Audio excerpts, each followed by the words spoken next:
বিকাল মানেই মজার মজার খাবার। তো আসসালামু আলাইকুম, সবাই কেমন আছেন? আলহামদুলিল্লাহ, আল্লাহর রহমতে আমিও ভালো আছি। তো আমার বোন এখানে হুজুরের কাছে পড়ে নিয়েছে, তো এখন সে বাইরে গেছে তার জেঠির সাথে ঘুরতে।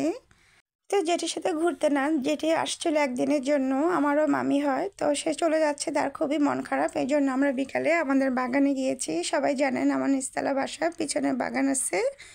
তো সেই বাগানে আমি আরও মিলে একটু ঘুরাতে নিয়ে গেছি, তারও মন ভালো হবে। আর এখানে আমি কিছু ছোট ছোট গাছ লাগানো হয়েছে আমাদের। বাজার থেকে তো শাকসবজি কিনেই খাওয়া হয়, তারপর নিজেদের হাতে লাগানো যদি হয়। এখানে মিষ্টি কুমড়া গাছ, পুঁই শাক গাছ, আরও অনেক টাইপের গাছ, সেগুলোই দেখতে গিয়েছিলাম পিছনে। তো এখানে যার যার বাসার পিছনে যার যতটুকু আঙিনা, তার তার আঙিনায় গাছ লাগানো হয়। তো আমাদের পিছনটা খুবই সুন্দর, আমাদের পিছনে কাপড় দেওয়া হয়।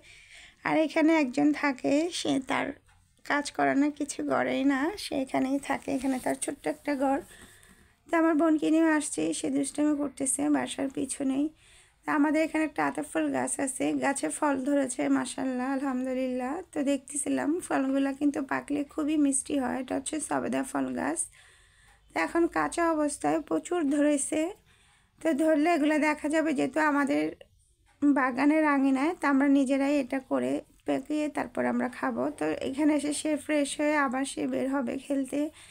বাচ্চারা অবশ্যই বিকালে বাইরে যাওয়া ভালো। আমাদের বাসা যেহেতু নিচতলা, সেই জন্য আরও বারবারই যেতে তার জন্য সুবিধা হয়।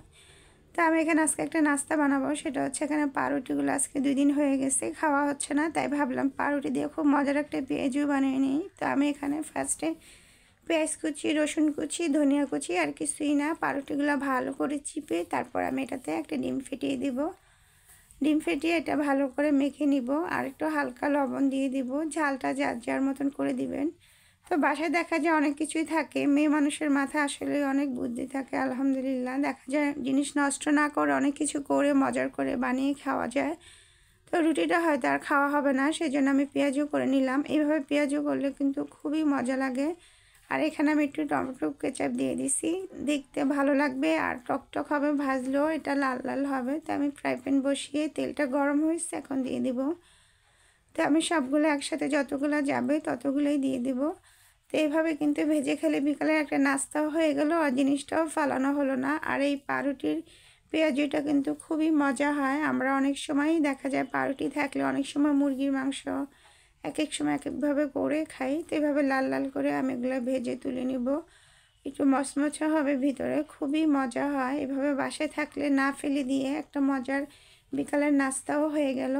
তো আমার পেঁয়াজগুলো এই যে ভাজা কমপ্লিট হয়ে গেল, খুবই দেখতেও সুন্দর লাগতেছে, আর ভিতরটাও খুব মচমচা হয়েছে। তো আমরা এখন সবাই নিয়ে এটা দিয়ে আজকে নাস্তা করব। তো আমার আজকের ভিডিওটা কেমন হয়েছে, ভালো লাগলো অবশ্যই কমেন্ট বক্সে কমেন্ট করে বলবেন। আজকে এই পর্যন্তই। নতুন কোনো রেসিপি নিয়ে, নতুন কোনো ভিডিও নিয়ে ইনশাল্লাহ আবার আসবো। সেই অবস্থায় সবাই সুস্থ থাকবেন, ভালো থাকবেন। আল্লাহ হাফেজ।